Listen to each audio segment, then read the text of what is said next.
এই মুহূর্তে আশুলিয়ার বাইপাইলে আছেন সহকর্মী মুজফর হোসেন জয় এবং গাজীপুরের ভোগড়া এলাকায় আছেন রাজিবুল হাসান। সরাসরি শুরুতেই যাচ্ছে জয়ের কাছে।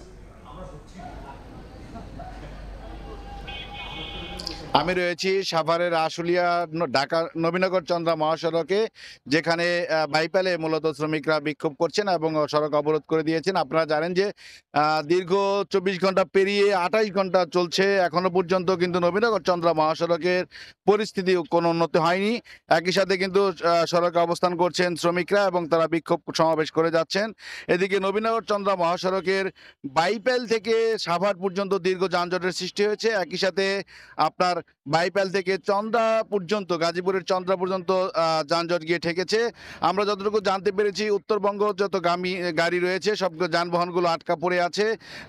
এগুলো সাধারণত বিভিন্ন পণ্যবাহী গাড়ি এবং যে গাড়ির মধ্যে কাঁচামাল সহ বিভিন্ন গুরুত্বপূর্ণ মালামাল সরবরাহ করা হচ্ছে, সেই সমস্ত গাড়িগুলো দীর্ঘ 28 ঘন্টা ধরে মহাসড়কে অবস্থান করছেন এবং পরিবহন শ্রমিকরা চরম সংকটের মধ্যে রয়েছেন। তারা বলছেন যে নাওয়া খাওয়া সহ নানা দৈনন্দিন যে কাজগুলো হয়ে থাকে, সেই জরুরি কাজগুলো তারা করতে পারছেন না। তারা বলছেন যে মূলত একটি জায়গায় অবস্থান করার ফলে তাদের খাবার সংকট দেখা দিয়েছে। একই সাথে পরিবহনে বসে থাকে তীব্র গরমকে উপেক্ষা করে তাদের নাজেহাল অবস্থা, আশপাশ অবস্থা তৈরি হয়েছে। এদিকে শ্রমিক বিক্ষোভের কারণে আপনার বাইপাল এলাকায় যে কারখানাটি রয়েছে, সেই কারখানার শ্রমিকরা কিন্তু দাবি করেছেন যে তাদের সাথে কোনো কর্তৃপক্ষ, কারখানা কর্তৃপক্ষ, বিজিএমই কর্তৃপক্ষ, এমনকি প্রশাসনের পক্ষ থেকে কেউ এখনো পর্যন্ত তাদের খোঁজ খবর নেননি এবং তারা কোনো ধরনের কারো কাছ থেকে কোনো আশ্বাসও পাচ্ছেননি। ফলে তারা রাতভর যেমন বৃষ্টিতে ভিজেছেন, দিনের বেলাও তিনি রোদ্রে পড়ছেন, কিন্তু তারা মহাসড়কে অবস্থান করছেন এবং তারা বিক্ষোভ করে যাচ্ছেন।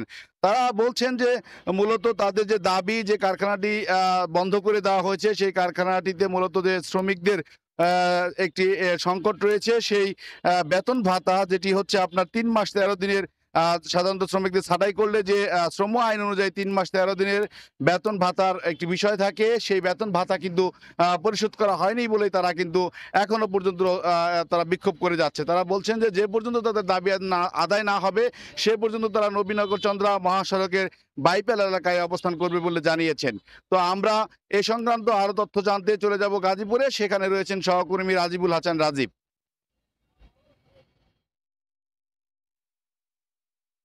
কাটছে না, প্রায় 6 ঘন্টা যাবৎ ঢাকা ময়মনসিংহ মহাসড়ক একদম অচল। অর্থাৎ যে পোশাক কারখানার শ্রমিকরা তাদের দাবি, সেই দাবি আদায়ের জন্য সকাল থেকে এই মহাসড়কে অবস্থান নিয়েছে, সেই অবস্থান নেওয়ার কারণেই কিন্তু এই অচল অবস্থা তৈরি হয়েছে। এখন পর্যন্ত যদি খুবই স্পষ্ট করে বলি, শ্রমিকদের সঙ্গে কথা বলেছি আমরা, স্থানীয়দের সঙ্গে কথা বলেছি, এই যে একটা অচল অবস্থা, এই অবস্থা কাটানোর জন্য এই কারখানার পক্ষ থেকে এখন পর্যন্ত আনুষ্ঠানিকভাবে এখানে এসে এই শ্রমিকদের সঙ্গে বিষয়টি সমাধানের জন্য কেউ চেষ্টা করেছে বলে আমরা জানতে পারিনি এবং শ্রমিকরাও এটি জানায়নি। একই সঙ্গে আইন শৃঙ্খলা বাহিনীর সদস্যরা সাধারণত শ্রমিক আন্দোলন হলে কিংবা মহাসড়ক বন্ধ থাকলে যে ধরনের তৎপরতা আমাদের চোখে পড়ে, সেই ধরনের তৎপরতাটাও আজকে আমরা দেখতে পাচ্ছি না। সকালে কিছু আইন শৃঙ্খলা বাহিনীর সদস্যরা এখানে এসেছিল, তবে শ্রমিকদের সঙ্গে দফায় দফায় যে চেষ্টা করার কথা কিংবা সাধারণত যেটি করে থাকে, সেটি কিন্তু আজকে একেবারেই নেই। অর্থাৎ প্রশাসনের পক্ষ থেকেও মনে হচ্ছে এবং সাধারণ মানুষও মনে করছে যে একটা ঢিলে ঢালা ভাব রয়েছে এই সমস্যাটি সমাধান করার জন্যে। আপনারা নিশ্চয়ই দেখতে পাচ্ছেন যে সেই যে সকালে এসেছে শ্রমিকরা এখনও পর্যন্ত মহাসড়কেই অবস্থান করছে এবং তারা তাদের দাবি উপস্থাপন করছে। দাবির মধ্যে তাদের যে 3 মাসেরও বেশি সময়ের বকেয়া বেতন রয়েছে, সেই বকেয়া বেতন তাদের দ্রুতই পরিশোধ করতে হবে, এই দাবিটি জানানো হচ্ছে। এছাড়া যারা 5 বছর, 8 বছর, 10 বছর আসলে এই কারখানায় কাজ করেছে, তাদের একটি শ্রম আইন অনুযায়ী পাওনা রয়েছে, সেই পাওনাও আসলে পরিশোধ করা হয়নি। আপনারা নিশ্চয়ই দেখতে পাচ্ছেন যে শ্রমিকরা মহাসড়কের মধ্যে বসে পড়েছে। তাদের কিন্তু বেশিরভাগ শ্রমিকের দুপুরের খাবার পর্যন্ত হয়নি। তারা বলছেন যে এই যে গরম, এই গরমের মধ্যে তারা তাদের কর্মসূচি, তাদের দাবি আদায়ের জন্য কিন্তু লড়ে যাচ্ছে। যদিও কারখানা কর্তৃপক্ষের সঙ্গে আমরা কথা বলার চেষ্টা করেছিলাম, তারা আসলে আমাদেরকে জানিয়েছেন যে মালিক অসুস্থতার কারণে দেশের বাইরে, এবং যে কারণে তাদের এবং তাদের যে 2টি মেয়ে রয়েছে তারাও নাকি সাইনিং পাওয়ার নাই, যেই কারণে টাকা দিতে পারছেন না বলে তারা দাবি করছেন। কিন্তু প্রকৃতপক্ষে ঘটনা কি সেটি আসলে বোঝা যাচ্ছে না। এখন পর্যন্ত প্রায় 10 কিলোমিটার সড়কে যানজট লেগে আছে। অচল অবস্থা কখন কাটবে কেউ আসলে বলতে পারছে না। মোটামুটি এই ছিল গাজীপুর থেকে শ্রমিক আন্দোলনের সবশেষ তথ্য আমার কাছ থেকে।